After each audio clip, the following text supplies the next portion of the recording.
36 বছর পর একটা কাপ জিতে এখন আমরা আন্ডারগ্রাউন্ডের বাস পাখি। কথায় আছে, ফকের একটু টাকার মুখ দেখলে মাটিতে পা পড়ে না, তেমন একটা দল আছে আর্জেন্টিনা।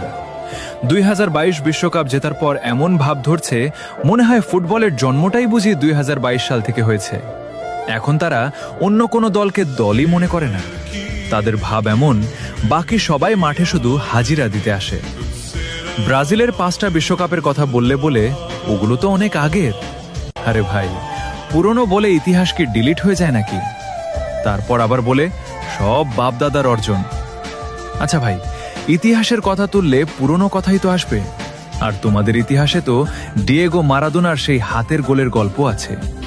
তবুও এত ভাব। আর আমাদের বাপদাদাদের ছিল জমিদারি, 5টা কাপ রেখে গেছে উত্তরাধিকার হিসেবে।